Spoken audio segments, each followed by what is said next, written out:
Estamos de regreso en Visión 2020, desde otra perspectiva, con entrevistas que te ayudarán a emitir un voto informado en estas elecciones. Ahora estaremos conversando con el candidato por el Partido Nuevo Progresista, el licenciado Pedro Pierluisi. Saludos a todos los televidentes y bienvenidos a Otra Perspectiva. Mi nombre es Ismael Torres Castrodad y hoy continuamos con la serie de entrevistas a los candidatos a la gobernación de Puerto Rico y sus propuestas para la juventud. Hoy nos acompaña el licenciado Pedro Pierluisi, candidato por el Partido Nuevo Progresista. Bienvenido. Gracias, Ismael. Gracias por la oportunidad. Bueno, pues para comenzar, algo que le he planteado ya al resto de los candidatos es el tema de la salud y especialmente el sistema de salud que se ha visto bastante débil durante los tiempos de pandemia que vivimos, pero en general también. ¿Qué propuestas tiene para fortalecer este sistema? Bueno, lo primero que tenemos que hacer es asegurarnos que tenemos facilidades médicas y servicios médicos adecuados por todo Puerto Rico, sin excepción, en todos los pueblos. O sea, en cada pueblo mínimo tiene que haber un centro de diagnóstico y tratamiento con una sala de emergencia 24/7, si no, pues un centro 330 que provea ese servicio al pueblo, medicina primaria para el pueblo. De igual manera, dentro de un radio, un espacio razonable, una distancia razonable, debe haber unos grupos IPA, un grupo de médicos que cubran todas las especialidades o la mayoría de las especialidades que necesita el pueblo por diferentes condiciones, como puede ser diabetes, puede ser pues, presión alta, problemas de circulación, lo que sea. Entonces, otra cosa que tenemos que estar seguros es que utilizamos estos fondos federales que están llegando a Puerto Rico para mejorar los servicios de trauma en Puerto Rico. Podemos construir un nuevo hospital de trauma cerca, en las inmediaciones o cerca del centro médico, con esos fondos, que sea resiliente, que resista huracanes, terremotos. Y también debemos expandir los servicios de trauma, las facilidades y servicios de trauma que ofrecemos en el oeste, en Mayagüez. Cuando hablamos de planes médicos en Puerto Rico, aquí básicamente son como 4 categorías de planes. Está el plan vital, el plan de salud, la tarjeta de salud que ofrece el gobierno a las personas de bajos recursos. Está el plan de Medicare tradicional y Medicare Advantage. Ahí hay diferentes compañías haciendo negocios y entonces planes médicos privados, comerciales. Pues en el plan de la tarjeta de salud, que eso se paga con fondos de Medicaid, y ahí lamentablemente a Puerto Rico no lo tratan bien, no nos tratan con igualdad. Tenemos que seguir dando esa pelea para que los beneficios que le damos a la gente de recursos limitados sean amplios, sean confiables y que no cambien de cada 2 años, como pasa ahora, que nos dan dinero por 2 años y después que quizás nos los cortan todo. Eso está terrible. Entonces, en el área de Medicare y Medicare Advantage también hay disparidades, no nos tratan igual. Por ejemplo, las personas de mayor edad, de 65 o más, que tienen bajos recursos, en el gobierno federal les pagan por los medicamentos. Aquí no. ¿Por qué no? Entonces, en los planes privados, en los otros planes privados, aquí hay una carta del paciente que básicamente incorpora lo que hizo el Obamacare, la reforma de salud del Obamacare en Puerto Rico, para que no le puedan negar una cubierta a nadie por condiciones preexistentes, para que, por ejemplo, incluyan a los hijos hasta, si mal no recuerdo, los 26 años en la póliza de sus padres, cosas así. Yo voy a velar porque todos esos planes médicos estén funcionando bien, que se le dé prioridad a la salud mental en el plan de la tarjeta de salud, que es tan importante, que se sigan las prácticas de la Asociación Americana de Psiquiatría para detectar rápido si alguien tiene una condición de salud mental importante y atenderla rápido. Y de igual manera, yo quiero que se acabe este tira y jala que hay entre aseguradoras y proveedores, que haya un tarifario que diga cuánto le tiene que pagar la aseguradora a cada proveedor médico, que establezca la red de los proveedores y que vele, ahí pueden haber médicos, laboratorios, de todo, y que vele que no se le puede cancelar un contrato sin justa causa a ninguno de esos proveedores. ¿Y para qué yo hago eso? Para que haya estabilidad, para que otra vez los pacientes, los beneficiarios, reciban el servicio que se merecen. Así que en términos generales, esa es mi propuesta de salud. Es complejo el tema, pero yo lo voy a atender de forma comprensiva.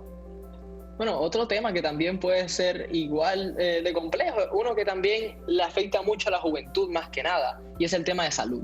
Este tema del sistema en general lo hemos visto muy inestable, y recientemente con el cambio abrupto que ha habido a la educación a distancia ha sido aún peor. Así que, ¿qué propone para atender este asunto y considerando que se puede prolongar esta educación virtual?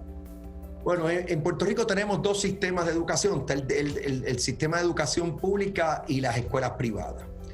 Yo desde que llegó la pandemia empecé a hacer señalamientos, porque cuando yo vi que habían básicamente echado a pérdida el semestre entero de la educación pública en Puerto Rico, que lo que dijeron fue, mira, vamos a decir que todos pasaron el grado. Yo pegué el grito en el cielo porque eso no estuvo bien. Yo lo tuve que decir porque, y de igual manera que en el pasado yo había defendido a la Universidad de Puerto Rico cuando fui comisionado residente fuertemente, pues ahora salí en defensa de todo el sistema de enseñanza público. ¿Por qué? Porque está bien, tenemos esta pandemia, pero ¿para qué están los canales de televisión del gobierno que se utilicen para enseñarle a los jóvenes, a los niños, a los jóvenes, como se está haciendo en España y en otros y en muchos estados? Terminaron haciéndolo como 2 o 3 meses después de que yo lo dije. Los comedores escolares los cerraron. También dije que eso era inaceptable, porque hay los fondos federales para mantenerlos abiertos y se podía hacer por vía de un servicarro o utilizando guaguas de las mismas de transportación escolar para llevarle esos alimentos a las familias otra vez de escasos recursos por todo Puerto Rico. Y finalmente han establecido ahora un servicio de servicarro. Entonces, este semestre, ¿qué está pasando? Me están hablando ahora de educación remota, pero el problema es, en las escuelas privadas eso varía de escuela privada en escuela privada, pero yo te puedo decir que en el sistema público aquí no le han llegado computadoras ni a la mitad de los estudiantes, en los maestros tampoco, y adiestrados tampoco están, o sea, y para colmo no tienen acceso al internet, por lo menos fácilmente 400,000 hogares en Puerto Rico. O sea, ¿de qué estamos hablando? No me hablen de educación remota cuando todavía no estamos en posición para eso.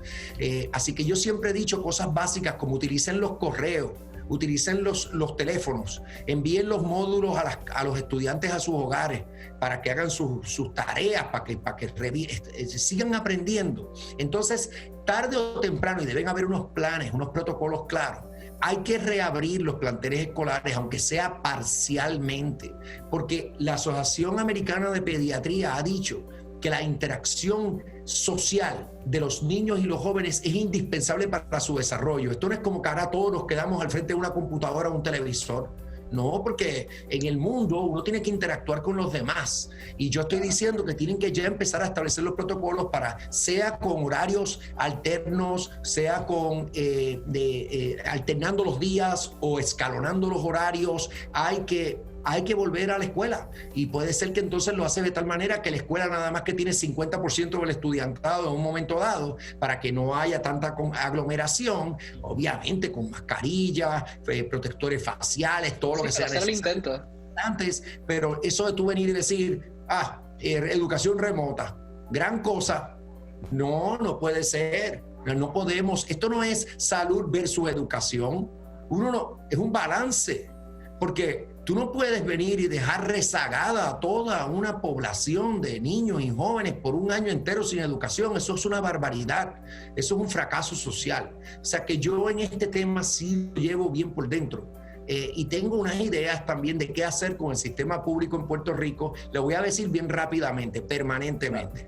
Primero, hay que ampliar el número de escuelas bilingües o de educación dual. Es decir, que por lo menos empiezan 80% del tiempo en español, 20% en inglés, y todos los años van aumentando 10% hasta que por lo menos 50% en inglés, 50% en español. Porque hay que dejar ya de politizar el asunto del inglés. Es indispensable saber inglés hoy día en el mundo entero. O sea que todos deben aprender español e inglés. Entonces, hay que aumentar el número de escuelas especializadas. Las escuelas especializadas en ciencias, matemáticas, artes y deporte de nuestro sistema público son iguales o mejores que las privadas en Puerto Rico, son buenísimas. Lo que hay que hacer es ampliar el número de escuelas especializadas que tenemos, ampliar el número de escuelas Montessori que tenemos. Ahora mismo hay 52, se puede llegar a 100 en un espacio de tiempo de 4 años. Ampliar el número de escuelas vocacionales, porque no todos los jóvenes tienen que ir a la universidad. Algunos, si son diestros en oficios y pueden conseguir buenos empleos, puede ser el área de la mecánica, el área por ejemplo, de ser peritos eléctricos, ser mecánicos, sea de aviones, pueden ser de automóviles, pueden ser soldadores. Hay muchos oficios bien pagos que hay jóvenes que mejor adiestrarlos para eso. Finalmente, el horario escolar hay que extenderlo, porque en Puerto Rico eso de echar a los jóvenes a las calles, los niños y los jóvenes a las 3 de la tarde no hace sentido. Hay muchas familias en las que tanto padre y madre, bueno, casi todas, tienen que trabajar. Y si no están los abuelos para cuidar a los niños, tú no los puedes, los dejas solos desde las 3 en adelante. No hace sentido.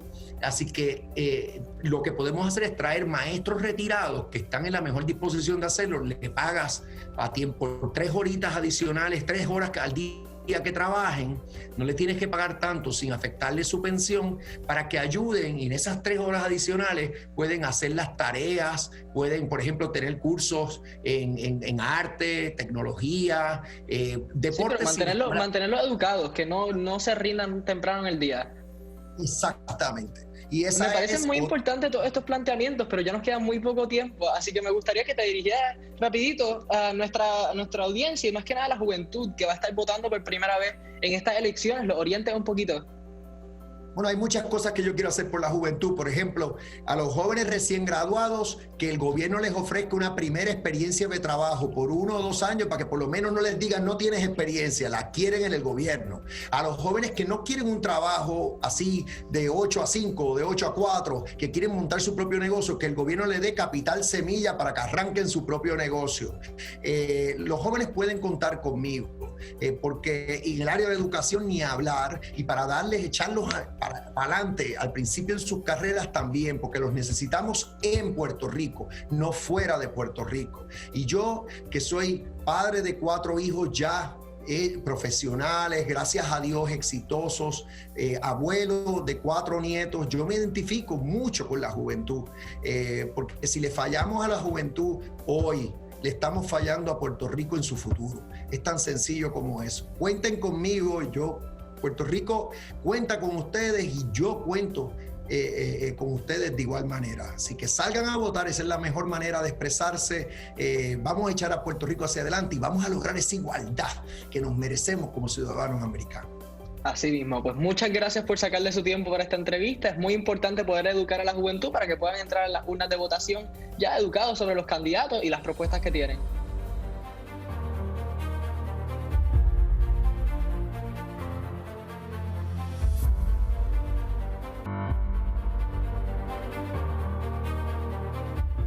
Estamos de regreso en Visión 2020, desde otra perspectiva, con entrevistas que te ayudarán a emitir un voto informado en estas elecciones. Ahora estaremos conversando con el candidato por el Partido Popular Democrático, Charlie Delgado. Saludos a todos los televidentes y bienvenidos a Otra Perspectiva. Mi nombre es Ismael Torres Castrodad y hoy continuaremos con nuestra serie de entrevistas a los candidatos a la gobernación de Puerto Rico y sus propuestas para la juventud. Hoy nos acompaña el candidato a la gobernación por el Partido Popular Democrático, Carlos Delgado Altieri, quien a través de su campaña también hemos conocido como Charlie Delgado. Bienvenido. Saludos, Ismael. Gracias por la oportunidad de estar contigo y con toda tu audiencia. Gracias. Pues mira, para comenzar, estamos viviendo un tiempo sin precedentes y ha expuesto muchas fallas graves en el sistema de salud. ¿Qué propuestas tienes para mejorar esto? Claro que sí. La salud es uno de los temas más importantes en cualquier país del mundo. Y acá para nosotros en Puerto Rico no es la excepción. Yo estoy hablando de una segunda transformación para Puerto Rico y en esa propuesta uno de los temas y lineamientos principales es el tema de la salud. Yo propongo un sistema diferente al que tenemos hoy, donde es un sistema con una espiral de costos que es insostenible, y donde se ha probado, ¿verdad?, que la falta de prevención en este sistema lo que ha hecho es complicar aún más condiciones de salud de nuestro pueblo. Y es un sistema que tiene muchos problemas endémicos en sí mismo y no ha logrado articular unos servicios de calidad y sobre todo preventivos para la salud de nuestro pueblo, los accesos a los medicamentos, cada vez más problemas con los proveedores de salud de este modelo se siguen complicando. Así que me parece que llegó el momento de hacer una transición a otro modelo. Hemos hablado a veces de modelo universal de salud, pero el modelo universal de salud es un modelo que enfoca esencialmente en una socialización de la medicina. Yo no estoy proponiendo socializar la medicina de Puerto Rico, estoy proponiendo un modelo híbrido donde podamos desarrollar los conceptos de la medicina a través de un acceso universal de salud, pero a la misma vez que la empresa privada tenga la opción de conseguir seguros privados de salud para su matrícula, ¿verdad?, para sus empleados. Eso es algo que dentro de muchos modelos en el mundo de salud se van adaptando a la realidad de cada país. La realidad nuestra es que tenemos que tener un sistema de salud accesible a más de 200,000 puertorriqueños que hoy no tienen acceso a la salud, pues tengamos un modelo que sí le dé acceso a la salud de estos 200,000 puertorriqueños. Así que la estructura que tenemos hoy va a ser una que vamos a cambiarla, va a estar enfocada en lo que es la prevención, dando acceso a estos casi 200,000 puertorriqueños que hoy no tienen acceso a la salud. Utilizaremos los modelos de los 330 para que sean parte de este nuevo andamiaje que vamos a desarrollar de un modelo de salud más accesible y con enfoque en la prevención. Muy interesante. Pues también otro de los problemas serios que están enfrentando estas generaciones es el del sistema educativo. Y sin educación de verdad no puede haber progreso en el país. Así que, ¿qué propone para mejorar el sistema educativo que tenemos ahora mismo en la isla?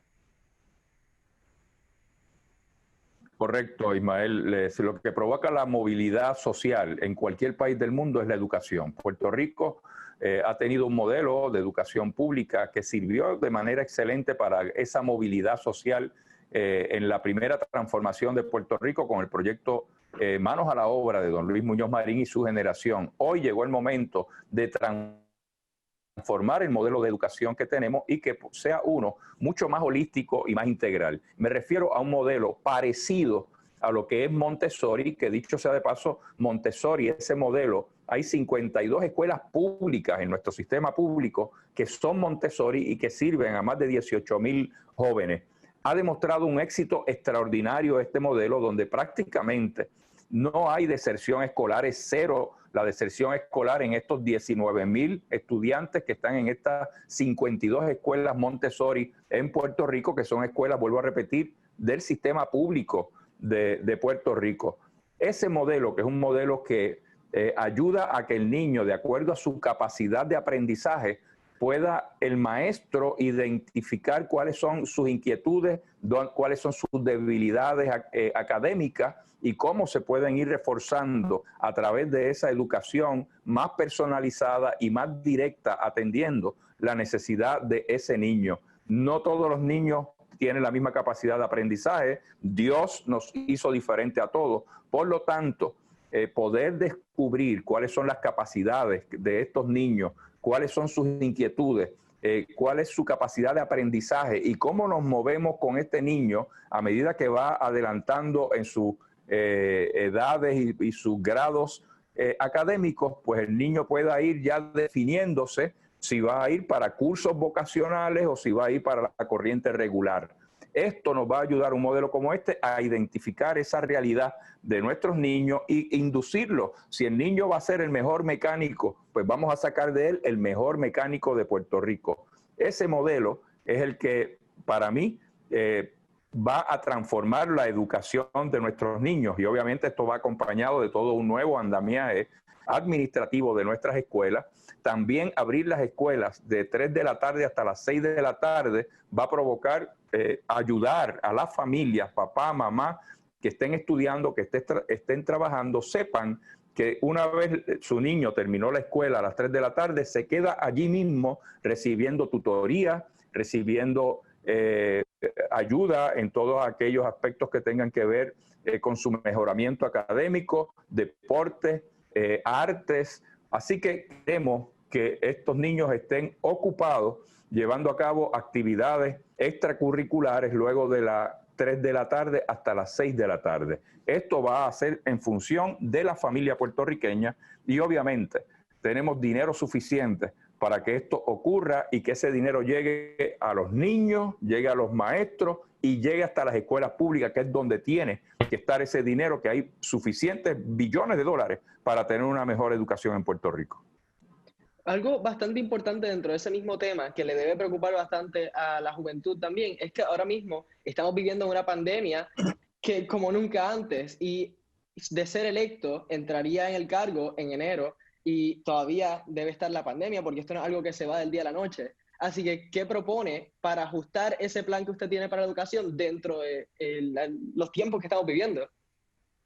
Inmediatamente voy a estar convocando, sacando un requerimiento de propuestas a las entidades que dan servicios, ¿verdad?, privados de Internet a través de toda la isla, con la intención de poder el gobierno recibir estos servicios y hacer la interconexión entre cada residencia a través de toda la isla y el Departamento de Educación para poder recibir la enseñanza a través de estas plataformas.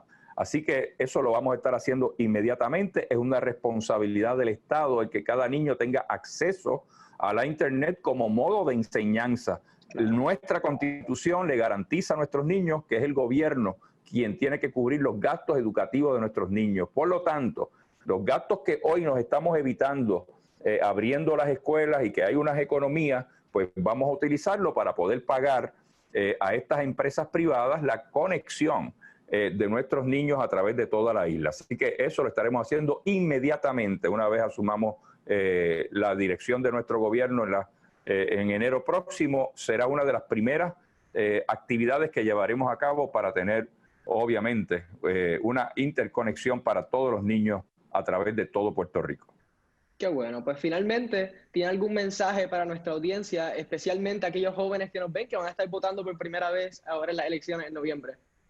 Claro que sí, es importante que se inscriban, que participen, y quiero decir algo muy llanamente, como siempre me caracteriza. Yo creo que estamos viviendo momentos donde sabemos que la nueva generación de jóvenes en Puerto Rico tiene grandes inquietudes para salir adelante y para echar adelante a Puerto Rico. Sé que hay mucha molestia con los partidos tradicionales y con los políticos tradicionales. Yo no soy el político tradicional. Aunque llevo 20 años como alcalde de una ciudad, conozco muy bien las necesidades de nuestro pueblo, las necesidades y los cambios demográficos y generacionales que se están dando, y sé que es importante ganar una confianza de nuestros jóvenes que tienen mucha molestia con las generaciones que lamentablemente se dieron pasos equivocados y que hoy pagamos consecuencias. Entender esa realidad histórica es importante, pero también tener conciencia de que las decisiones que tomemos hoy nos van a afectar en el futuro inmediato. Por lo tanto, ¿a qué persona se elige para dirigir los destinos de Puerto Rico? ¿Cuáles son sus capacidades? ¿Cuáles son sus propuestas? Es importante que nuestra juventud sea inmerso en esas propuestas, que las cuestionen, que pregunten y no se dé un voto meramente de protesta. Por aquí tenemos a la señora Lúgaro, que es una candidata que sé que captura mucho la atención de nuestros jóvenes, pero tenemos que darnos cuenta que las propuestas que se están dando son propuestas que se quedan muy cortas por parte de las propuestas de la señora Lúgaro. Y número dos, supongamos que salga electa mañana la señora Lúgaro, ¿con qué Cámara y Senado va a contar? ¿Con qué mayoría en Cámara y Senado va a contar para poder hacer gobierno? Aquí en Puerto Rico no se gobierna por decreto. No es un gobernante hablando solo y haciendo solo las cosas. Se necesita una legislatura. Ese otro poder legislativo es vital en la democracia para poder hacer gobierno. Por lo tanto, para tu poder como gobernante articular tus ideas y tus propuestas, tú necesitas a un grupo de personas que respondan a esas propuestas, que crean en esas propuestas, que estén convencidos de esas propuestas para entonces convertirlas en ley y que beneficien al pueblo de Puerto Rico. Esa realidad política no es la realidad de Alexandra Lúgaro porque no tiene una cantidad de legisladores, en Cámara y Senado que conformen una mayoría para poder hacer gobierno y poder echar hacia adelante unas propuestas específicas. Esa realidad amerita análisis de nuestros jóvenes antes de tomar una decisión en estas próximas elecciones y que se convierta meramente en un voto de castigo y tengamos nuevamente ahí a este liderato del PNP que tanto daño le ha hecho a Puerto Rico. Bueno, pues muy interesante el punto que usted mencionó de que es más que un voto de protesta, sino un voto informado que debemos hacer, y por eso mismo estamos haciendo esta serie de entrevistas a los candidatos para ilustrar a la juventud y poder desarrollar ese pensamiento crítico dentro de ellos. Muchas gracias por sacarle su tiempo y acompañarnos en esta entrevista. Te agradezco, Ismael, la oportunidad y te felicito por lo que estás haciendo, porque estás llevando a cabo una acción proactiva, estás siendo orientador y llevando un mensaje claro y de igual manera, pues, equitativo, ¿verdad?, para todos los que estamos corriendo para la gobernación. Así que te felicito por lo que estás haciendo y obviamente el alcance que tienen mensajes como este, iniciados por ustedes mismos, por los jóvenes de este país, que sé que hay una gran capacidad y un gran deseo de amor a esta patria puertorriqueña y que tienen un gran deseo de continuar aportando positivamente al país. Así que muchas bendiciones. Así mismo, muchas gracias.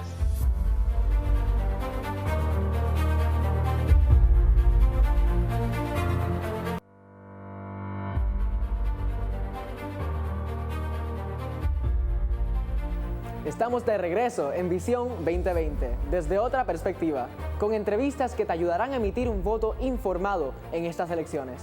Ahora estaremos conversando con la licenciada Alexandra Lúgaro, candidata por el Movimiento Victoria Ciudadana. Saludos a todos los televidentes y bienvenidos a Otra Perspectiva. Mi nombre es Ismael Torres Castrodad y hoy continuamos con la serie de entrevistas a los candidatos a la gobernación de Puerto Rico y sus propuestas para la juventud. Hoy nos acompaña la licenciada Alexandra Lúgaro, candidata por el Movimiento Victoria Ciudadana. Bienvenida. Gracias, Ismael. Gracias por la invitación. Un placer estar aquí contigo. Qué bueno. Pues para comenzar, hablemos un poco sobre la educación.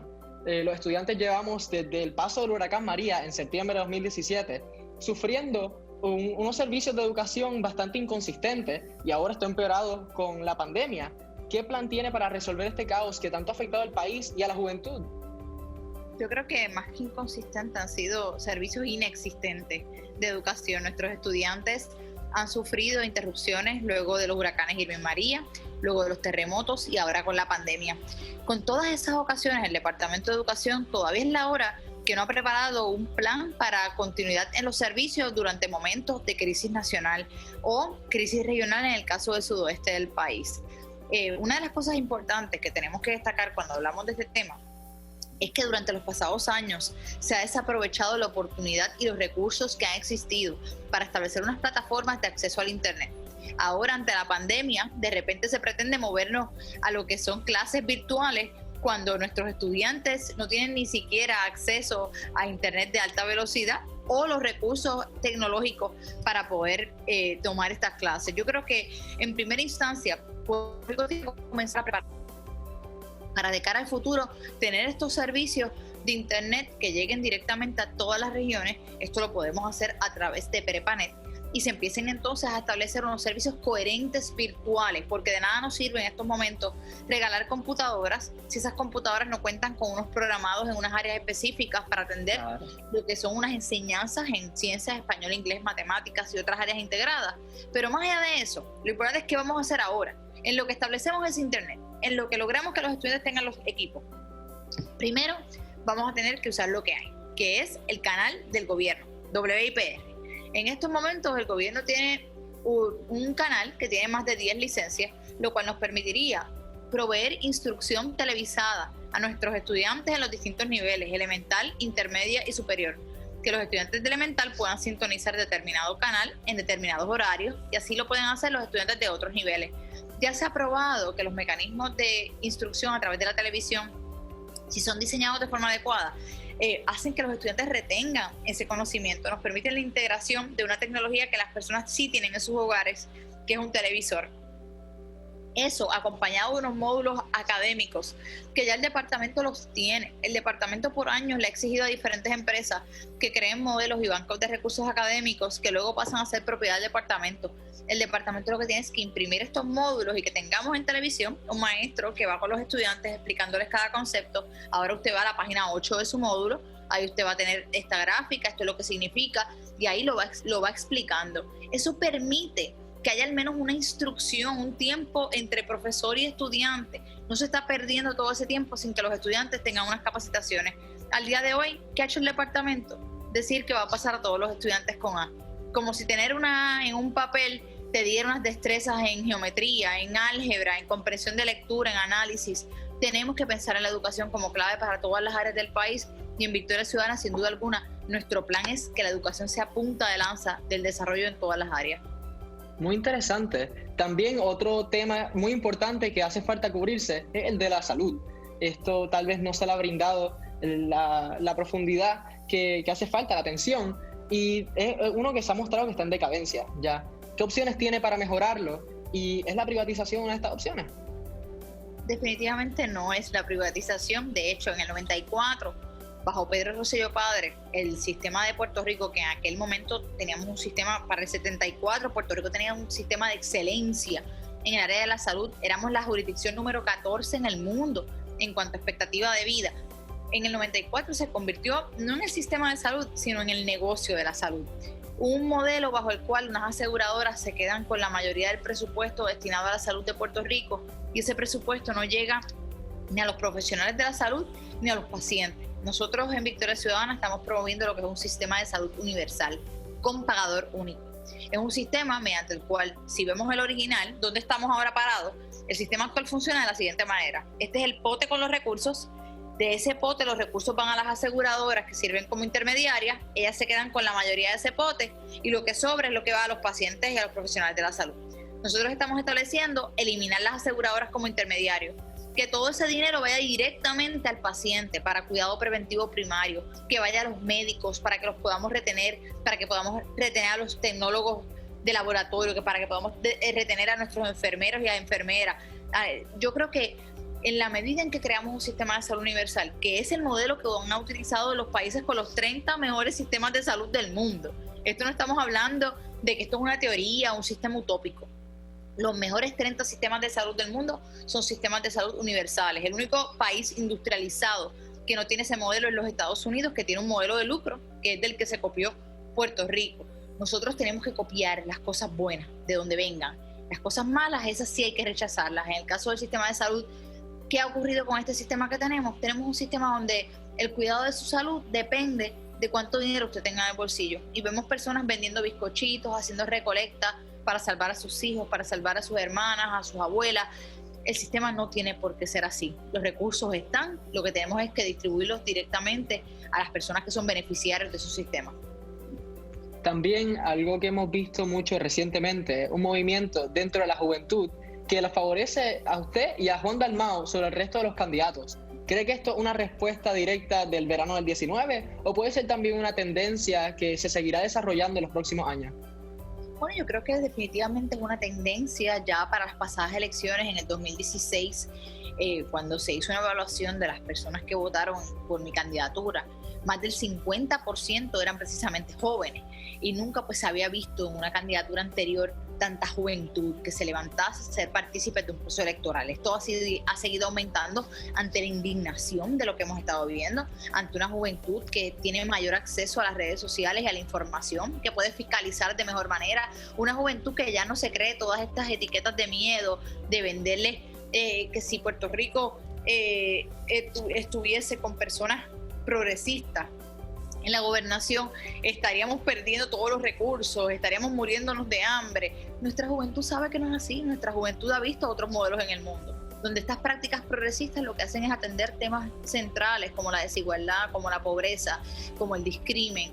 Y dentro de eso nuestra juventud también tiene una voluntad de cambio, un reconocimiento de su poder. Nuestra juventud salió el pasado verano a sacar un gobernante que jamás mereció el privilegio de gobernar un pueblo tan digno como este.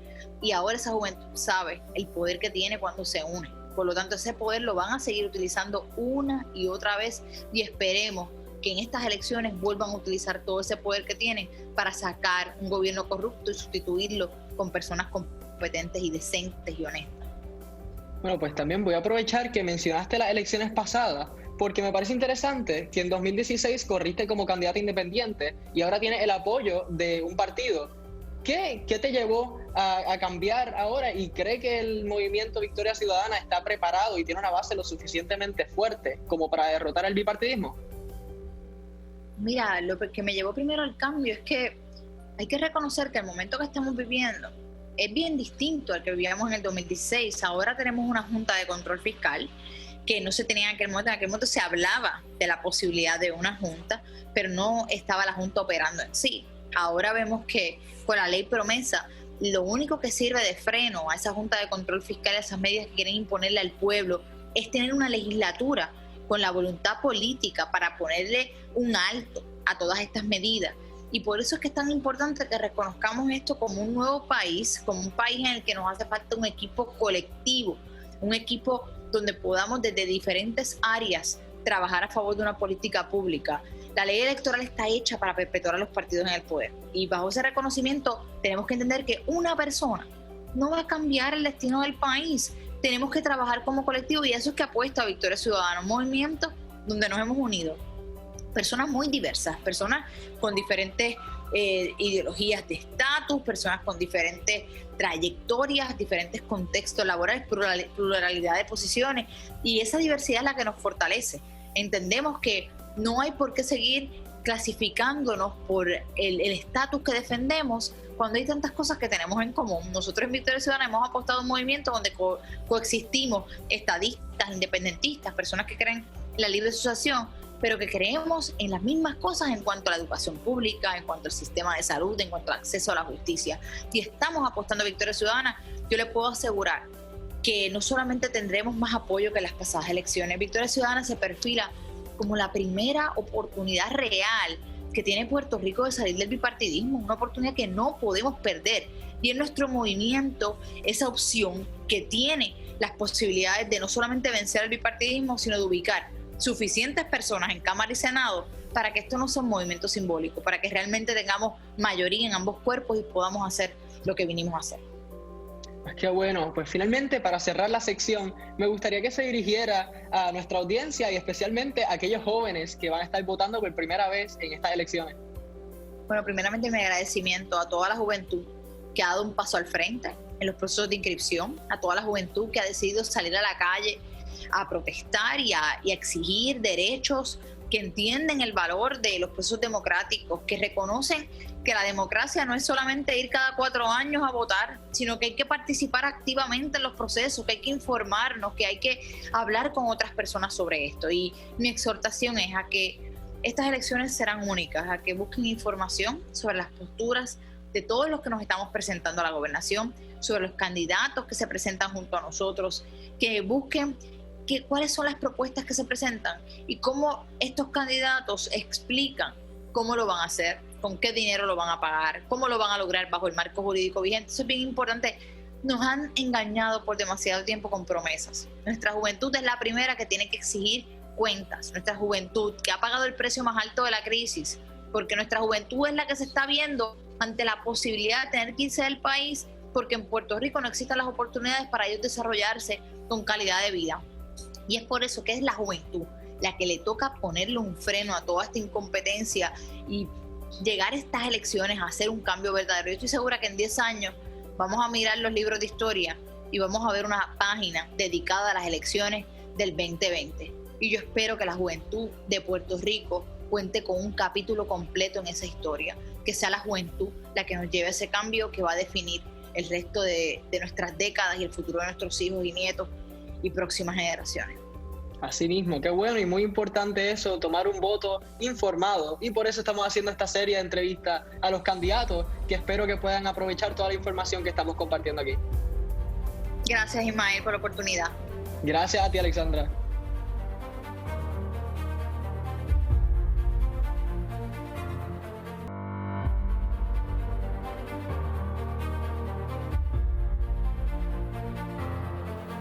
Estamos de regreso en Visión 2020, desde otra perspectiva, con entrevistas que te ayudarán a emitir un voto informado en estas elecciones. Ahora pasamos a una entrevista exclusiva con el presidente de la Comisión Estatal de Elecciones, el juez Francisco Rosado Colomer.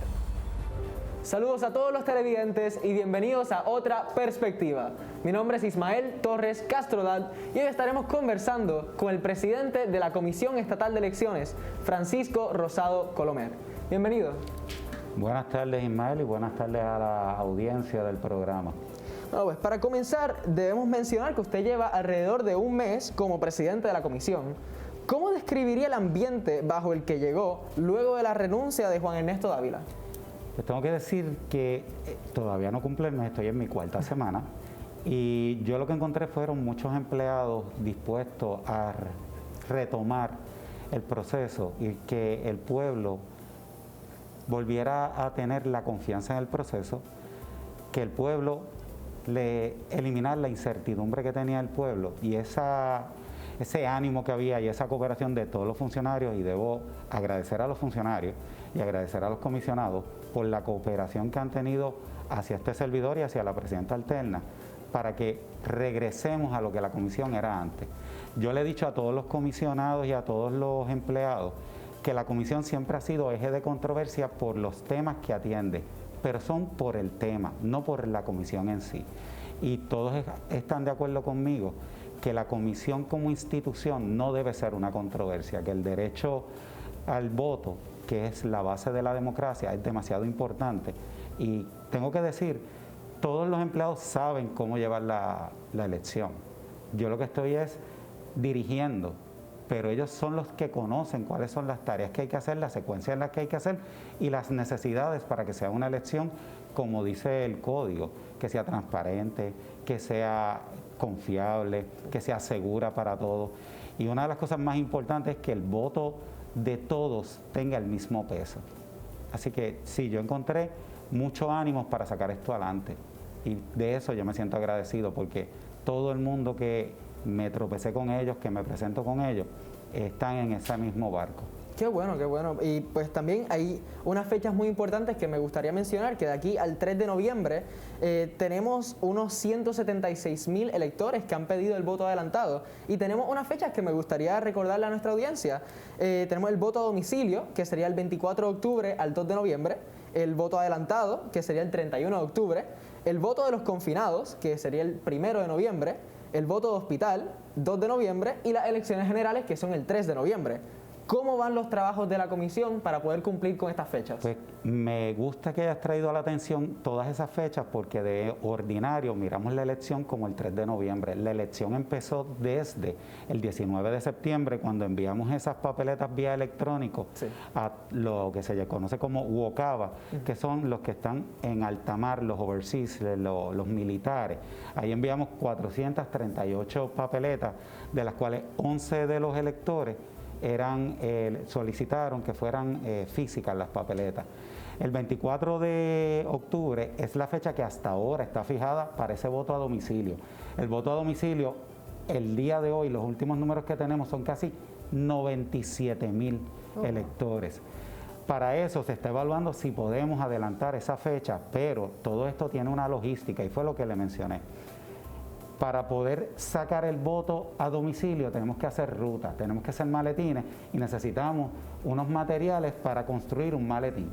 Esos itinerarios se hicieron pensando en comenzar el 24 de octubre. Por ejemplo, ¿dónde es que van las papeletas? En un maletín, que es un maletín de cartón. Pues ese maletín de cartón, el suplidor tiene una fecha. Si el suplidor me adelanta la fecha de los maletines de cartón, yo puedo empezar a crear valijas. Pero dentro de ese maletín, a su vez, hay una cosa que le llaman tripa.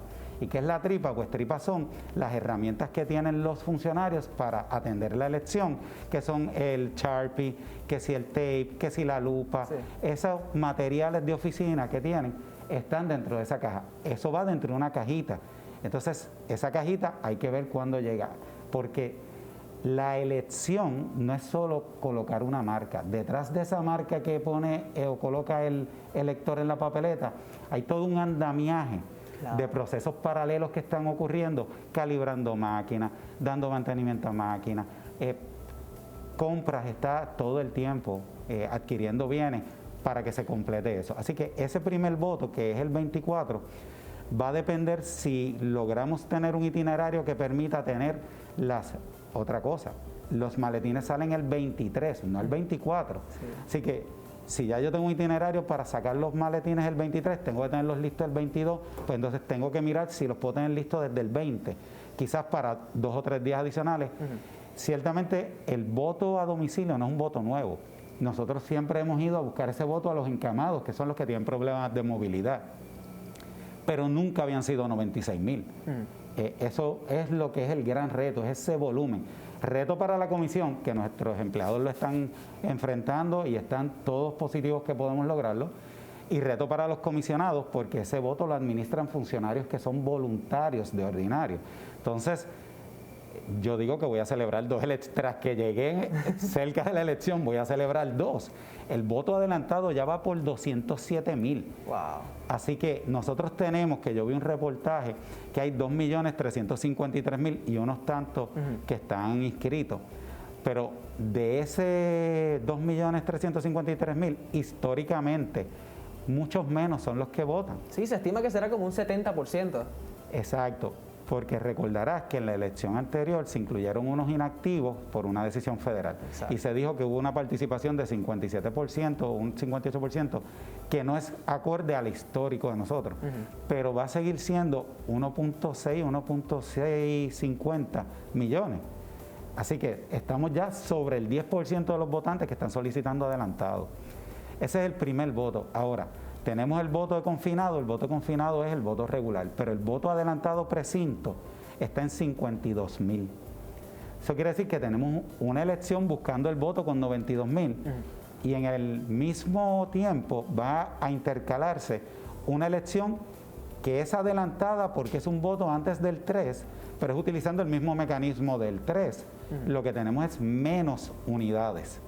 Así que tienes esa segunda, está en 52. Tienes el voto por correo, que siempre lo hemos tenido como un voto ausente, que son los que están fuera de Puerto Rico. Pero ahora tenemos los de afuera de Puerto Rico, que son unos 6,000 tantos, llegando a 7,000, y tenemos 50,000 que están solicitando ese voto por correo en Puerto Rico. Así que todos los mecanismos los conocemos, pero no estábamos acostumbrados. ¿Cuántos empleados necesitamos para sacar 56,000 sobres cuando estamos acostumbrados a sacar 50,000? Claro, se tienen que ir ajustando como la comisión.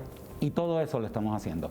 Y todo eso se está haciendo con la ayuda de los directores, de los gerentes de Java, porque el manejo de la comisión, muchos le llaman desconfianza, yo prefiero llamarlo transparencia.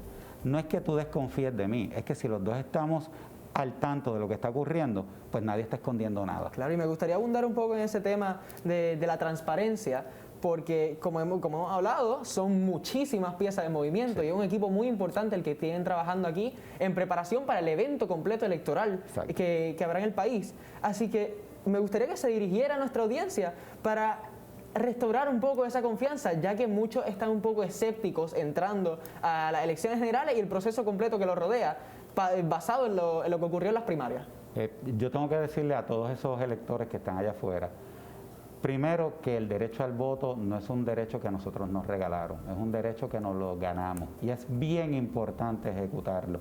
A esos jóvenes que se interesan en el proceso, que el ejercicio del derecho al voto administrado por la comisión, la razón de ser de la Comisión Estatal de Elecciones es que procurar porque usted tenga ese ejercicio de una forma transparente, de una forma segura, de una forma confiable.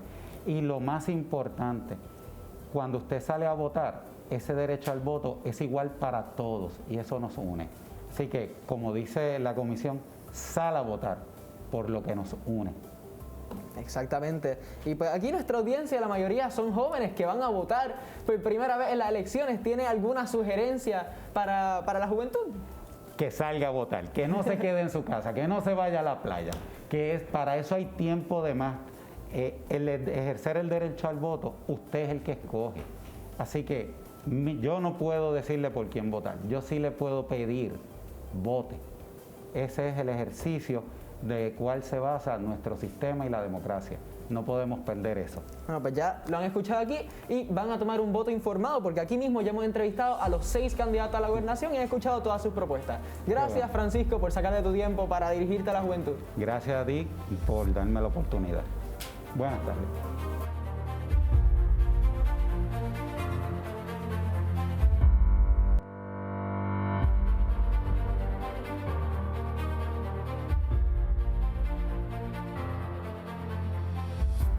Bienvenidos a esta edición especial de Visión 2020, desde otra perspectiva. Esta noche compartiremos entrevistas exclusivas con los 6 candidatos a la gobernación de Puerto Rico, con el presidente de la Comisión Estatal de Elecciones y con el licenciado Héctor Luis Acevedo, con información importante para ayudarte a emitir un voto informado en estas elecciones. Comenzamos con la entrevista al candidato independiente Eliezer Molina. Saludos a todos los televidentes y bienvenidos a Otra Perspectiva. Yo soy Ismael Torres Castroda y hoy comenzaremos la serie de entrevistas a los candidatos a la gobernación de Puerto Rico y sus propuestas sobre la juventud. Nuestro primer invitado es el candidato Eliezer Molina, quien este noviembre estará corriendo como candidato independiente. Bienvenido, Eliezer. Muchas gracias, saludos, ¿verdad?, a todo el mundo y Ismael, gracias por hacer estos espacios. La juventud tiene que entrar en todo esto, problemática social y el campo político, porque son ustedes el presente de este país, así que gracias. Así mismo, gracias. Bueno, pues primero que nada, este segmento va dirigido a la juventud, como ya mencioné. Así que, ¿qué usted propone para ayudar a aquellos jóvenes que están batallando ahora mismo con el desempleo, con la deserción escolar y con las limitaciones dentro de los deportes y las artes que son tan críticos a nuestro desarrollo? Pues dentro de esta pandemia. Mira, por eso nosotros propulsamos el desarrollo humano. Todos los gobiernos tienen que enfocarse en el desarrollo humano, que los estudiantes pasen su vida escolar y cuando terminen tengan oferta laboral para quedarse en este país. Es bien importante y por eso nosotros tenemos un modelo agresivo económico donde se va a sustituir la economía de consumo a una economía de producción. Y hemos diseñado un modelo cooperativista para que los jóvenes que sean estudiantes de todas las universidades, no solo de Puerto Rico, privadas y de Puerto Rico, puedan insertarse en este modelo cooperativista para mano a mano con los productores comenzar a desarrollar todo lo que es mercadeo, empresarismo y que ellos puedan obtener una experiencia mientras van estudiando, puedan generar licencias y ellos puedan ser sus propios jefes. Algo que a mí me molesta es que desde pequeño los van a enseñar a ustedes a hacer un resumen. Y uno todo el tiempo te enseñan a hacer un resumen, pero nadie te enseña a hacer un plan de negocio. Porque en Puerto Rico nos han utilizado para ser empleados y no empleadores. Han destruido las artes, la cultura, los deportes, porque quieren simplemente despegar todo ese sentimiento nacional que representa el uno ser puertorriqueño y verte como una estadística más de migración, que cuando tú termines en tu mente es viable el que tú ya sabes que te vas a ir del país. Sí. Y eso lo que ha hecho es que Puerto Rico ahora tiene una densidad poblacional adulta, no tenemos juventud, nos estamos quedando sin juventud y nosotros eso lo vamos a transformar con estos modelos cooperativistas e insertándolos también en el medio ambiente. Es bien importante este punto porque Puerto Rico es una isla que tiene una riqueza en recursos naturales única en el mundo. Y dentro del campo agrícola estamos viendo un resurgir, vemos como jóvenes comienzan otra vez a entrar en este campo y queremos que lo vean como una empresa. Y se le van a estar dando todas las herramientas a los pequeños empresarios y nuevos empresarios, pero necesitamos que sea desde el comienzo de su desarrollo académico. No es esperar a que se gradúen para luego decir, ¿y qué experiencia tú tienes, esto, aquello, lo otro? No. Es que desde que estén estudiando tú puedas entrarlos en este campo y cuando tú te gradúes ya tú tienes tu experiencia, tus conocimientos y no tienes que irte a trabajar para alguien. Que tú tengas la capacidad de desarrollar tu propio negocio. Y eso es un éxito y podemos hacerlo de una forma en que se puedan integrar al mundo. Por ejemplo, en los deportes, pronto le vamos a presentar el modelo que hemos desarrollado, que va a tener intercambios deportivos con otros países para fomentar el desarrollo, ¿no?, al más alto nivel, y se van a estar haciendo unas propuestas de que se va a asignar un % fijo constitucional del Producto Nacional Bruto para el desarrollo del deporte de alto rendimiento en Puerto Rico. Pero eso tiene que ser desde pequeño, así que vamos a fomentar las escuelas especializadas, no solamente en el béisbol, las escuelas especializadas por cada una de las ramas de deporte que sean de alto rendimiento. Esto es sumamente importante porque cuando el niño lo practica desde chiquitito, desarrolla un amor por lo que hace, y cuando sea un adulto, será un adulto feliz haciendo lo que se le educó desde pequeño. A ver, que no es por obligación o porque el mercado te dice si eres baloncelista vas a ganar mucho dinero, o no, que sea baloncelista porque eso es lo que a él lo motiva. Que si el dinero llegó, mira, llegó, pero esto hay que desarrollarlo de una forma interna, ¿no? Pasa con la agricultura, y por eso también vamos a integrar otra vez en el sistema de educación la agricultura. Y otra cosa bien importante, dentro del sistema de educación que vamos a proponer, a los maestros se les va a habilitar para que puedan ir a los parques nacionales a poder dar cursos a los niños periódicamente para que puedan interactuar con la flora y con la fauna, y de esa manera creen, ¿cómo te puedo explicar esto? Que se crea un vínculo entre el ser humano y el medio ambiente, porque cuando tú haces eso y este niño luego se desarrolla, no va a destruir el medio ambiente porque ya tiene un apego natural, y es uno de los mayores problemas que nosotros tenemos. Yo te lo digo, cuando yo era pequeño, yo que vengo del campo, no salía del río, donde quiera que había un palo de mango me enganchaba y me lo comía así mismo con la cáscara. Y cuando tú ves ahora lo que hemos hecho, lo que hemos permitido, pues da lástima, porque ya ni siquiera en la lluvia se pueden bañar los niños porque se enferman. Y todo esto nosotros no lo podemos tolerar. Yo creo que el que ustedes los jóvenes se inserten en el campo político es muy positivo, porque el gobierno con la politiquería ha tratado de distanciar a las personas de lo político, pero cuando tú seas adulto, que tengas que pagar renta, agua, luz, comida, el que tenga hijos, ¿verdad?, pues va a tener que pagar la escolaridad del niño. Te vas a dar cuenta que es un mundo agresivo, que simplemente va a tratar de sacarte del país porque no hay oferta laboral y todos esos gastos te vienen encima. Y también, si como estábamos... Estás hablando un poco de la educación, me gustaría abundar un poco en eso, porque ahora mismo los dos temas principales son la educación y la salud. Así que, ¿qué plan tienes para ayudar a recuperar esto, ya que por ciertas situaciones se han visto bastante afectados? Claro, mira, en el sistema de educación nosotros vamos a eliminar todo tipo de contratación privada, porque la contratación privada fue lo que hizo que colapsara el sistema de educación. Ya el dinero no da. Los pobres maestros tienen unas condiciones laborales que no son buenas, y los estudiantes, pues, ese es el escenario que van viendo, y por eso tú ves esa alta deserción escolar. Nosotros vamos a proponer que las escuelas, los planteles escolares, se les ceda a los maestros a través de un modelo cooperativista donde los maestros sean los custodios de los planteles, o sea, de las escuelas, y que no tengan ya que estar pensando en que si son maestros transitorios, esto, aquello y lo otro, y sea como un pagador único, ¿no?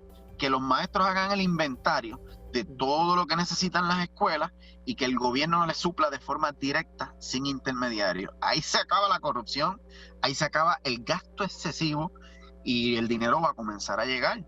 Y si nosotros no hacemos esto, estamos fritos porque hemos creado una división social. Porque ahora el hijo del pobre estudia en la escuela pública y el hijo del rico estudia en la escuela privada. Sí. Y cuando sean adultos, si no se conocieron, no hay hermandad que valga. Entonces usted tiene que tratar de que todos se críen juntos para que cuando se desarrollen se vean como hermanos y que no sea indiferente lo que padece uno con lo que padece el otro. Y para la salud, que ahora que estamos en una pandemia es bastante importante y se ha visto bastante débil el sistema. ¿Cómo piensa arreglar eso? La salud es lo mismo, y nos hemos reunido con varios dueños de CDT, con el movimiento salubrista de enfermeros, tecnólogos médicos, y desarrollamos un modelo muy positivo de pagador único, eliminando las aseguradoras de salud, utilizando los centros 330, los CDT, como un lugar primario para que puedan ser atendidos todas las personas. Esto de tarjeta de salud se tiene que acabar. Es que el ser humano se tiene que ver como un ser humano, no como un cliente. Y les guste o no a muchos, vamos a acabar con las aseguradoras de salud. Y de esta forma se reduce el gasto, pero de una forma exorbitante, porque alrededor del 34% del presupuesto del país que va dirigido a la salud termina en las aseguradoras. Y esto no puede ocurrir, ¿sabes? Todo ser humano tiene que ser atendido de forma primaria, y para esto también vamos a desarrollar lo que se llama el Teaching Practice, que en todos estos hospitales los estudiantes puedan ir y hacer sus prácticas de forma continua, y volvemos a lo mismo de las cooperativas. Pueden ellos desarrollarse y tener su experiencia, y cuando terminen, que se gradúen, ya hasta pueden tener trabajo en el mismo lugar que están haciendo la práctica, y así evitamos que los profesionales de la salud se nos vayan a temprana edad. Esto es fundamental porque nos estamos quedando sin profesionales de la salud. Así que es un poco más dirigir el servicio público al gobierno y eliminar los intermediarios privados, porque el capital privado no puede mezclar con bienestar social, no mezcla. Por ejemplo, si usted privatiza la Autoridad de Energía Eléctrica, ¿el privatizador viene a que usted tenga mejor servicio y más barato? No, él viene a aumentar ganancias, acumulación de capital. Y hay ciertas cosas que usted no las puede privatizar, pero el gobierno se ha encargado de crear un servicio mediocre para que las personas justifiquen y toleren esa privatización. Puerto Rico tiene un canal de televisión. Ese canal de televisión es aplastado todo el tiempo por los demás canales. Es que el gobierno no ha tenido la capacidad de decir, mira, ustedes quieren ver debates a la gobernación, pues los debates a la gobernación van a ser por el canal del gobierno. Y si los demás televisoras quieren proyectarlo, pues que se encadenen y que paguen. Entonces vamos de verdad, son unos puntos muy interesantes, y siento que a nuestros jóvenes, más que nada, eso les va a afectar bastante. Como ha hablado bastante de educación, nos va a ayudar bastante para el futuro y para que se quede más que nada el país. Así que en 20 segundos, que ya se nos está acabando la sección, dan un mensaje final más para nuestros televidentes, pero más que nada para nuestros jóvenes que van a estar votando por primera vez algunos en estas elecciones. Pues mira, a la juventud que se inserte en estos procesos, porque todo lo que nosotros hacemos es para ustedes, es para que ustedes tengan un lugar donde vivir y que puedan tener hijos y se puedan desarrollar a plenitud en Puerto Rico, y Puerto Rico los necesita. Nos están sacando de aquí y son ustedes el presente. Que nadie les diga, que no nos minimicen, que nadie les diga que ustedes son el futuro, ustedes son el presente. Y ustedes actuando ahora en estos procesos van a lograr que Puerto Rico tenga este futuro tan prometedor, que las próximas generaciones se sientan orgullosas de que ustedes se pararon y le pusieron freno a todo este antro de corrupción y rescataron un país para los puertorriqueños. Así que esto es trabajo de todos. La juventud tiene que estar presente. Muchas gracias por acceder a esta entrevista y por darnos un poco de su tiempo. Gracias, hermano. Buen día.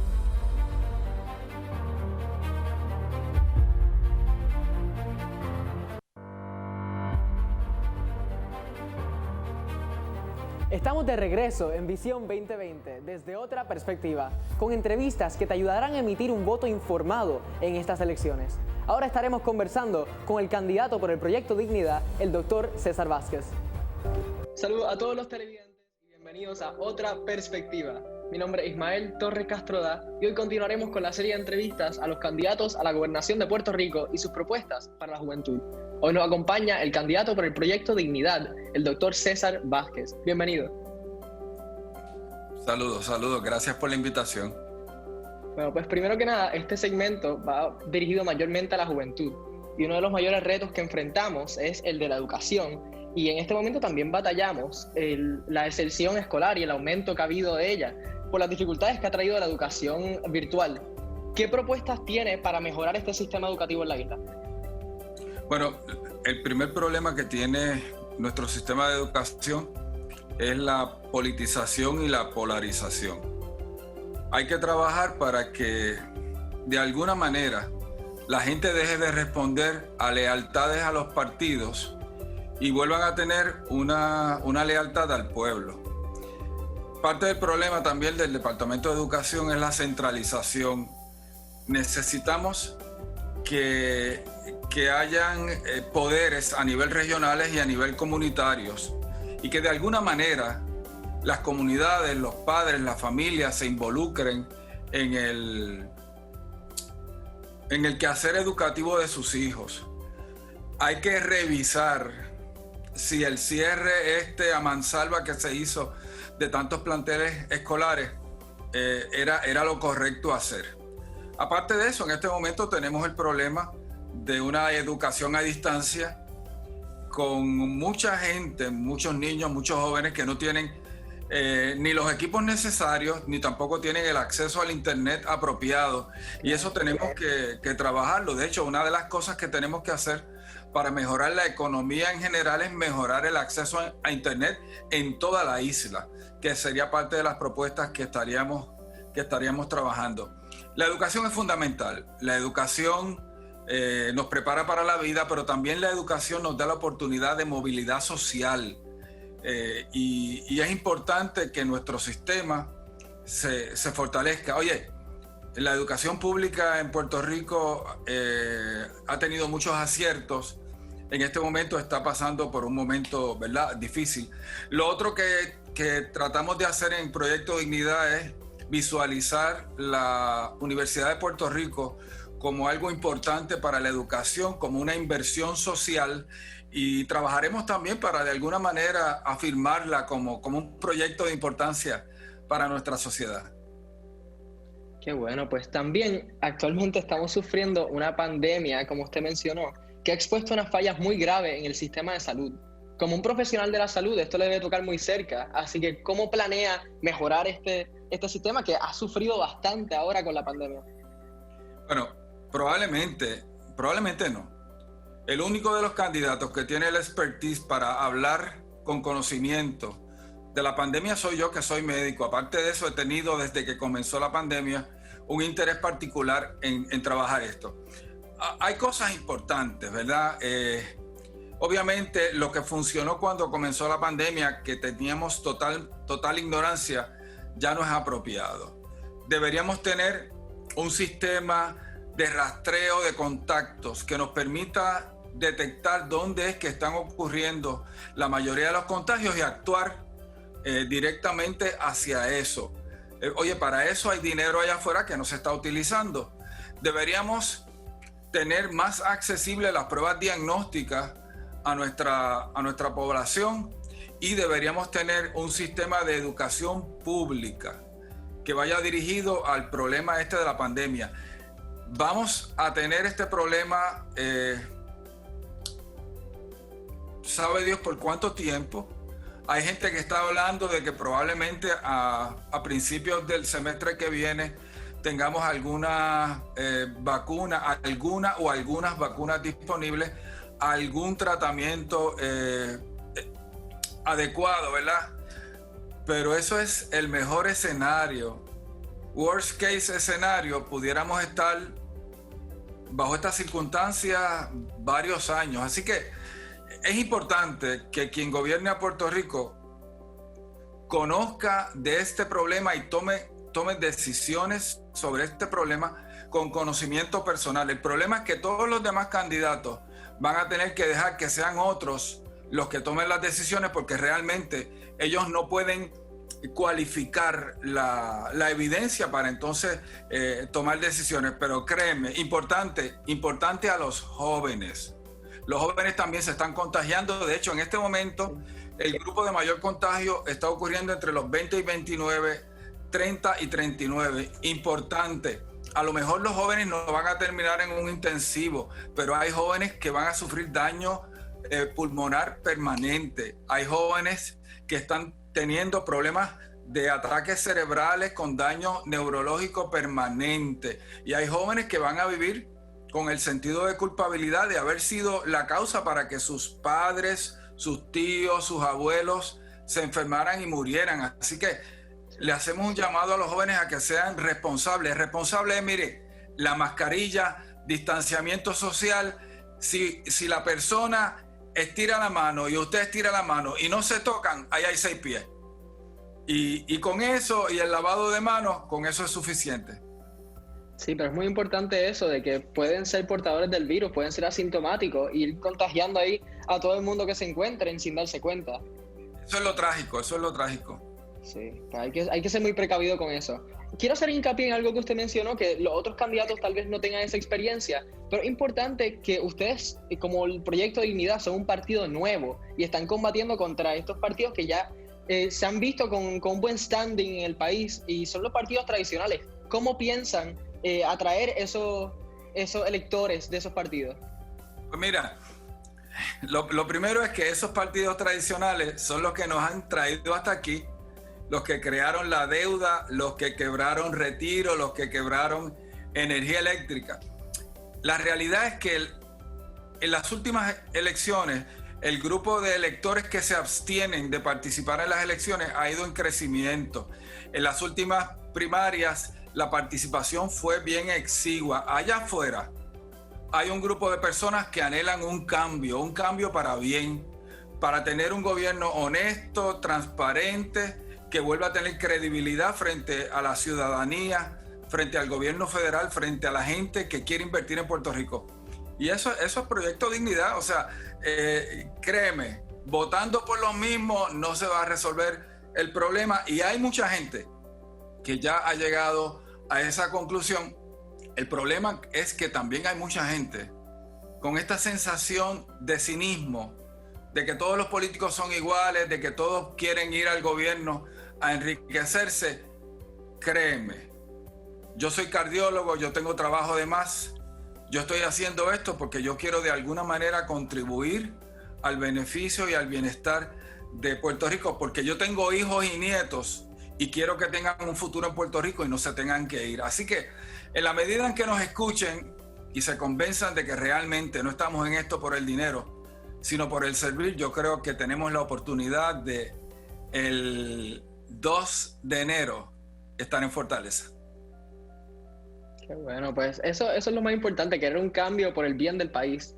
Bueno, pues ya estamos acabando este segmento, pero me gustaría que para finalizar le diera un mensaje a nuestra audiencia y más que nada a los jóvenes que probablemente algunos van a estar votando por primera vez en estas próximas elecciones del 3 de noviembre.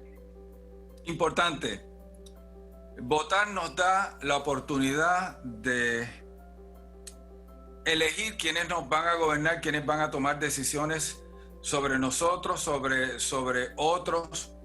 El que no vota deja que otros decidan por él. En una democracia el que no vota no existe. Importante, tienen hasta el 14 de septiembre para inscribirse por primera vez y si no han votado, se inscribieron alguna vez y no han votado en las últimas 2 elecciones, para reactivarse. Si tienen que hacer cambios, por ejemplo, de domicilio, de dirección, tienen que hacerlas hasta el 14 de septiembre. Es importante que se inserten, que dejen saber su opinión. Si quieren saber más sobre las propuestas de Proyecto Dignidad, está proyectodignidad.org, proyectodignidad.org, allí nos pueden conocer nuestras propuestas. Y si quieren ser parte de este movimiento, están bienvenidos. Qué bueno, pues muchas gracias por aceptar la invitación, porque esta es muy importante para orientar a los jóvenes que puedan tomar un voto con conciencia, que estén educados y que tengan el pensamiento crítico para poder elegir el mejor gobernante para el futuro de nuestro país. Claro que sí, claro que sí. Gracias por la oportunidad. Saludos.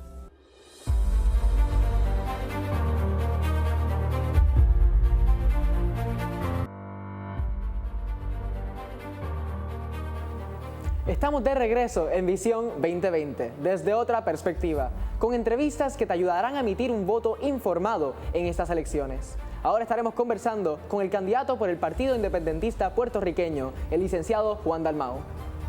Saludos a todos los televidentes y bienvenidos a Otra Perspectiva. Mi nombre es Ismael Torres Castrodad y hoy continuamos con la serie de entrevistas a los candidatos a la gobernación de Puerto Rico y sus propuestas para la juventud. Hoy nos acompaña el senador Juan Dalmau, candidato por el Partido Independentista Puertorriqueño. Bienvenido. Saludos, Ismael, un placer estar contigo. Gracias, pues comencemos hablando sobre el sistema de salud, que esto se ha mostrado muy débil ahora más que nada con una pandemia del COVID-19 atacando la isla y el mundo. ¿Cómo propone mejorar este sistema? Mira, yo pienso que hay que adoptar un modelo de salud público fortalecido, en donde el gobierno cree una corporación pública que administre los fondos de salud, tanto los estatales como los federales, como las primas que pagan los patronos. Y esos fondos permitirían que esa corporación pública sea el principal y único pagador con los proveedores de servicios. Eso sacaría del medio a las aseguradoras privadas que se ganan anualmente $300 millones en ganancias, pero que esos dineros no llegan realmente a atención médica de los pacientes ni a mayor efectividad en el pago de los servicios. Yo prefiero que ese dinero se utilice para aumentar la captación con respecto a la atención que se le da a los pacientes, y eso sería algo necesario. Creo además que con el tema del COVID se debió haber adoptado y debe adoptarse un sistema de pruebas, rastreo, fortalecimiento de las estructuras hospitalarias y control de entrada y salida de Puerto Rico, que no hubo ese control como conoce. Y creo además rápidamente que en el Departamento de Educación tenemos una población de jóvenes que podemos impactar adoptando lo que yo he llamado un modelo de salud escolar, que desde temprana edad haya un seguimiento a la salud de los jóvenes para evitar posteriormente los padecimientos que tienen que ver con diabetes, presión alta, entre otros. Bueno, muy interesante ese planteamiento de la salud escolar, y hablando de eso, de la educación en general, me gustaría tocar ese tema, que es uno que le preocupa mucho a la juventud, porque llevamos demasiado tiempo ya recibiendo servicios educativos de manera muy irregular, y el sistema educativo cada día se ve más débil. Así que háblenos un poco sobre su plan para reformar el sistema de educación en la isla. Mira, Ismael, el sistema educativo público del país colapsó. El gobierno le falló a nuestros jóvenes y niños que no están recibiendo educación. De hecho, en muchos casos ya se cumple casi un año que, por ejemplo, los jóvenes y niños de la zona sur no están pisando las escuelas ni recibiendo educación.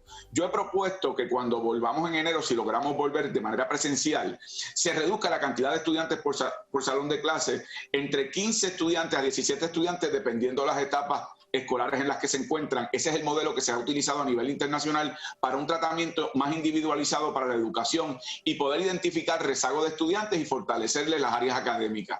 En segundo lugar, creo en adoptar una ley que yo presenté, que es la ley de libre acceso al Internet, en donde se recupere Prepanet como parte de un sistema de banda ancha para que aquellos sectores más empobrecidos que no tienen acceso a Internet sí lo tengan. Creo además que hay que modernizar el currículo escolar para hacerlo más atractivo, no solamente a la juventud y evitar la deserción escolar, sino que se ajuste a la realidad laboral de hoy día para que esos jóvenes luego puedan encontrar trabajo. Y hay que devolverle la dignidad al magisterio. Quien tiene la mayor responsabilidad debe tener la mayor autoridad. Debe haber mayor autoridad en las comunidades escolares, no en la centralización burocrática del departamento. Algo que creo que no se le ha dado suficiente importancia también dentro del sistema de educación es la comunidad sorda, que yo sé que has estado apoyándonos mucho. Así que, ¿crees que se debería implementar en el sistema de educación público, por lo menos, que enseñen el lenguaje de señas? Sí, Mael, yo presenté un proyecto y se convirtió en ley de la enseñanza de lenguaje de señas en las escuelas, y es uno de los logros que me llevo de parte de esta experiencia legislativa. El problema ha sido que su implementación, como tantas otras cosas en el departamento, ha estado desmovilizada, porque se crea un comité timón para que establezca los materiales, el currículo que se va a utilizar, y ese comité no ha estado rindiendo los frutos apropiados, aun cuando yo he tratado de dar seguimiento. Pero uno de mis compromisos sí es rescatar esa ley para su cumplimiento y que se enseñe en distintas etapas escolares lenguaje de señas, que además abre la puerta para también que se cree conciencia de la inclusión hacia lo que es la diversidad funcional. O sea, que también, además de atender a los sordos, te crea conciencia sobre otros jóvenes y niños con otro tipo de condiciones. Sí, pues otra cosa que también ha llamado mucho la atención es el movimiento de jóvenes que ha apoyado su candidatura y la de Alexandra Lúgaro. Muchos se lo adjudican al efecto del verano del 19. ¿Crees que esto solo responde a ese movimiento o es una mentalidad de los jóvenes que seguirá creciendo contra el bipartidismo?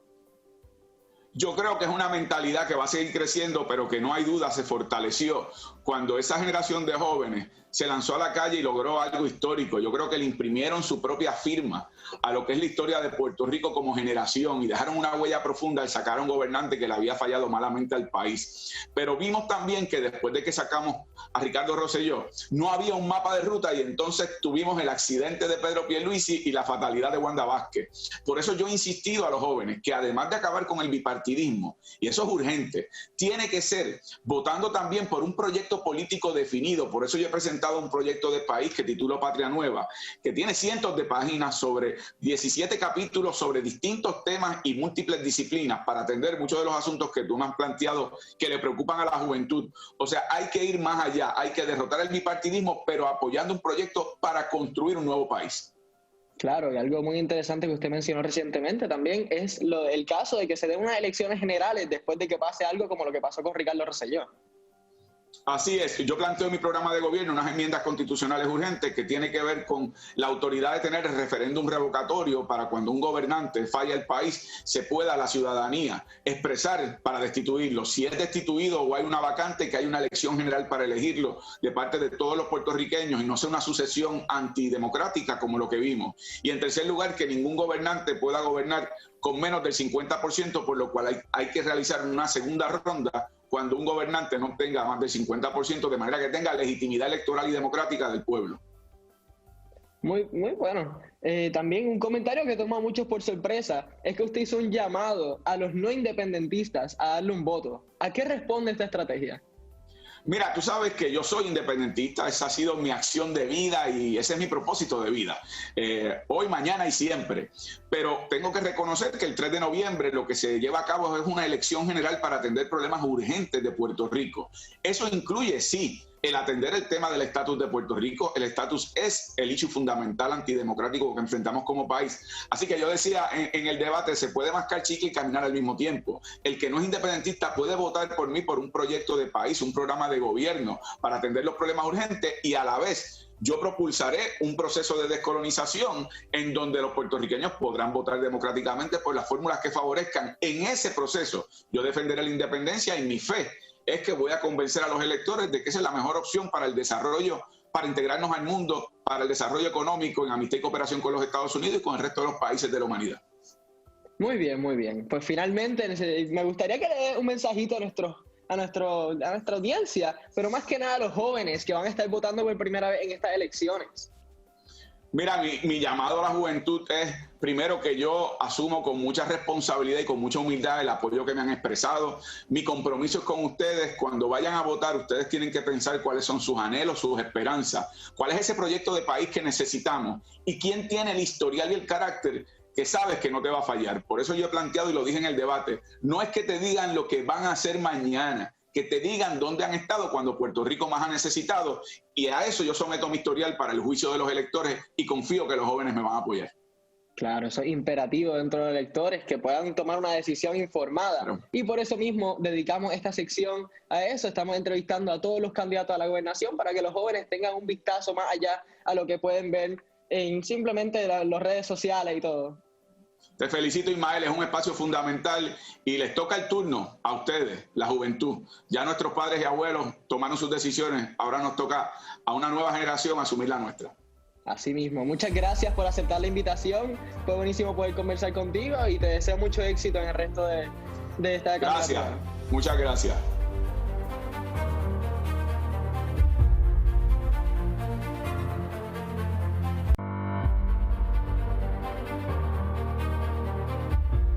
Estamos de regreso en Visión 2020, desde otra perspectiva, con entrevistas que te ayudarán a emitir un voto informado en estas elecciones. Ahora estaremos conversando con el licenciado Héctor Luis Acevedo sobre la importancia de tu voto y cómo emitirlo correctamente. Saludos a todos los televidentes y bienvenidos a Otra Perspectiva, edición Visión 2020.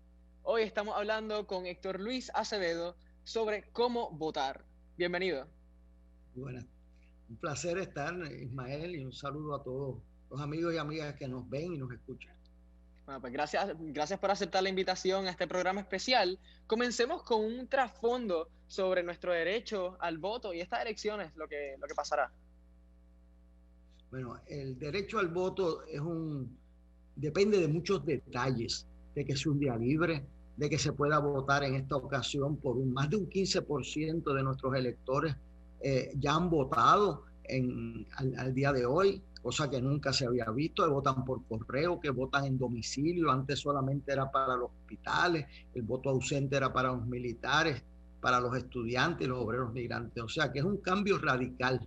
También tenemos que estar pendientes de que hay unos detalles importantes. En Nueva York, por ejemplo, no hay insignias ni retratos en las papeletas y es día de trabajo, como otro día cualquiera. Eso perjudica a los hombres y mujeres, y especialmente a la mujer que tiene niños y trabaja. Claro. O sea que cada detalle, si abren muchos colegios o si cierran 500 escuelas, 200 escuelas y los barrios más lejos de Barranquitas o Dorado o Lares los dejan fuera, pues eso perjudica al electorado de esas áreas. O sea, cada detalle aquí cuenta.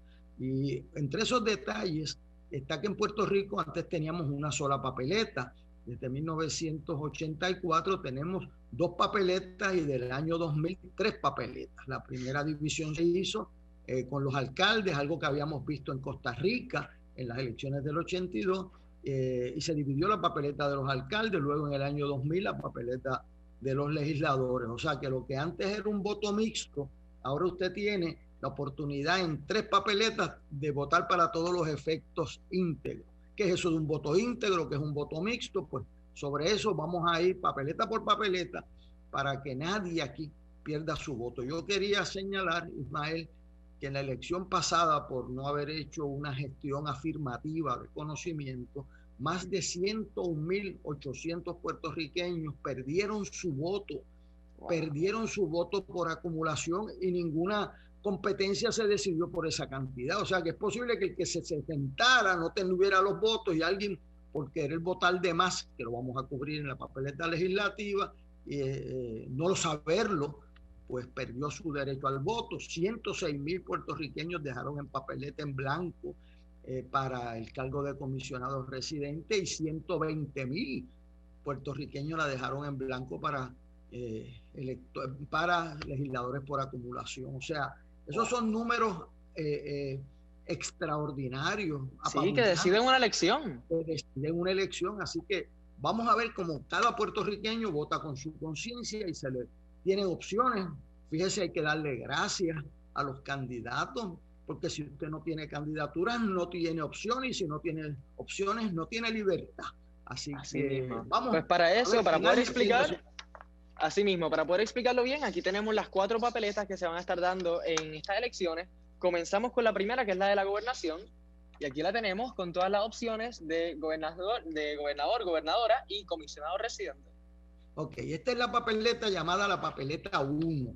En esta papeleta usted puede votar de 4 formas, ¿verdad? Puede votar papeleta íntegra por el PNP, Popular, Independentista, Victoria Ciudadana o Proyecto Dignidad. Usted hace una X en este cuadrante. Hay un caso en 1980 por unanimidad que dice que cualquiera que refleje la intención del elector se tiene que contar. Sin embargo, la ley nueva no respeta ese caso, así que vamos a evitarnos un proyecto y un caso en los tribunales, y usted haga su marca y la hace firme, y si quiere llene el cuadrante entero, no sea una marquita débil, porque las máquinas, y yo las he visto, no todas leen bien. Una papeleta que usted vote íntegro por un partido, vota automáticamente, sin hacer más nada, por los 2 candidatos para gobernador y comisionado residente. Esa es la primera forma de votar. La segunda forma de votar es papeleta mixta, que usted vota un partido y vota por un candidato de otro partido. En el caso de los pibazos se les reconoció por el tribunal en Boston y el de Puerto Rico que usted podía votar por candidatos de otros partidos. Esta ley nueva de hace menos de 4 meses y medio le limita a usted a que si usted quiere votar mixto por un partido, tiene que dejar al menos un candidato de ese partido. Por lo tanto, si usted, por ejemplo, quiere votar por el partido independentista o popular o PNP, pero quiere votar por un candidato para gobernador y candidato a comisionados residentes de otro partido, mi recomendación es que usted no vote por la insignia de ningún partido, que haga una X de candidatura al lado de los candidatos de su preferencia. De esa manera se evita un pleito y el efecto es exactamente lo mismo. Antes se inscribía los partidos con el voto por las insignias. Ahora la ley nueva le exige voto íntegro para inscribir un partido, lo cual es mucho más difícil para los partidos pequeños, porque entonces tienen que tener el voto entero de los partidos. Mi recomendación es que usted juzgue sus candidatos. Desde ahora ya Ismael le mostró las papeletas, están en la página de la comisión, y usted puede votar también por candidatura. Ahí está una candidatura independiente de Eliezer Molina, que también lo puede marcar. La otra forma de votar, la otra forma de votar en la papeleta número 1 es el voto que se llama en Puerto Rico nominación directa o write-in. Y lo tenemos aquí. Ese voto, al final, fíjese que entonces usted tiene una columna de write-in desde los años 20 de esa columna. Usted marca el cuadrante y escribe el nombre. En el caso de Santos versus PPD, que yo era abogado en ese caso, se decidió que si usted ponía allí el nombre, digamos Wanda o Pierluisi, pues se sabe quién es Wanda y quién es Pierluisi, lo tiene que contar. Esta ley, el último día, le requiere que usted ponga el nombre completo. Eso va para los tribunales, pero si usted no quiere correrse ese riesgo y quiere escribir el nombre de Ismael Torres, pues escribe Ismael Torres. Pero si pone Ismael, la ley dice que no le cuenta. Si pone Wanda, la ley dice que no le cuentan. Si pone Charlie, la ley dice que no le cuenta. Si pone Pierluisi, aunque se sepan quién es Pierluisi, como que no se sabe. Pero esa es la ley. Así que tiene que escribir, si quiere escribir un nombre, Wanda Vázquez, Charlie Delgado, Pedro Pierluisi, tiene que escribir el nombre. Vale. Pues igual tenemos también las otras dos papeletas, la de la legislatura y tenemos la de la alcaldía. En nuestro caso, pues tenemos la de la alcaldía de San Juan, pero en general todas son iguales.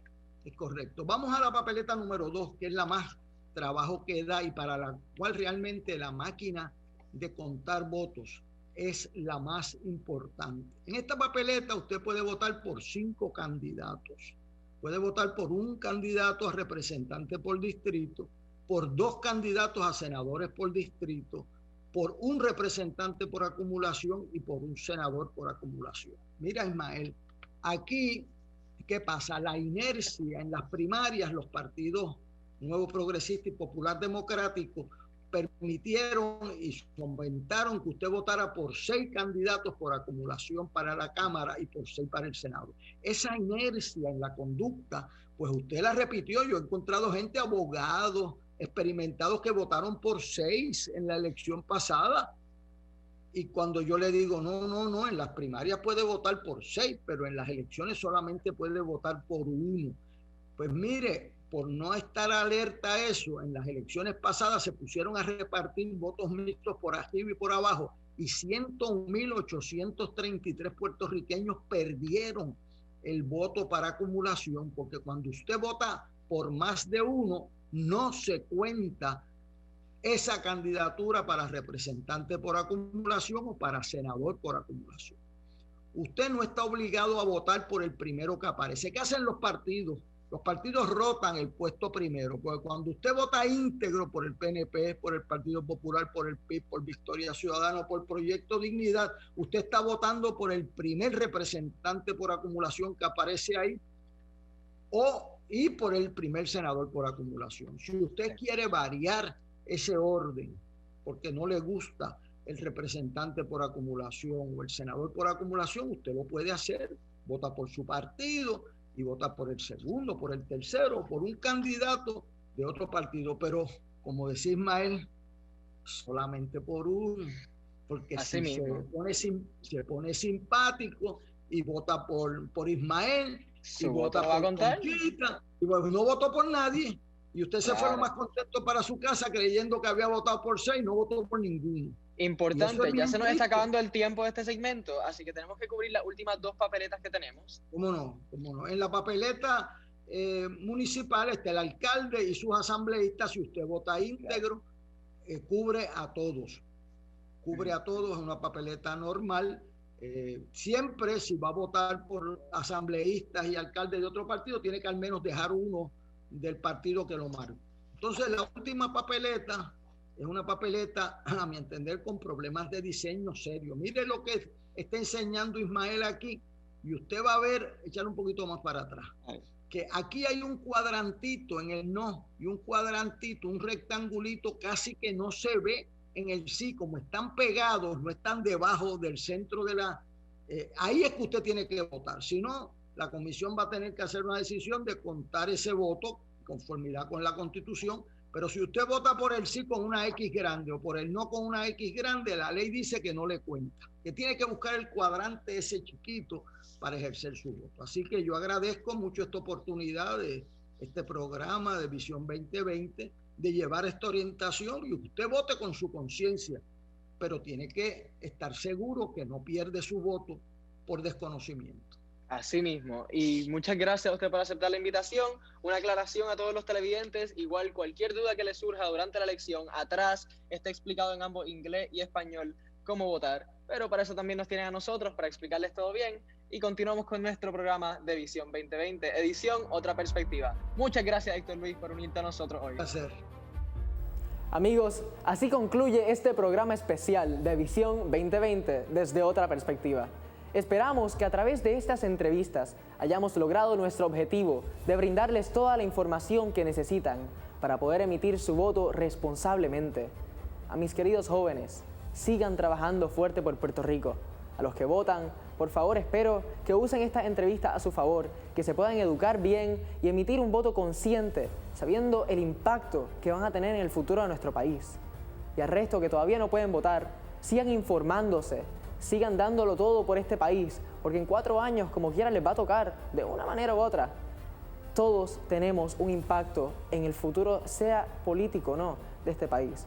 Podemos lograr un cambio. Somos el presente y el futuro.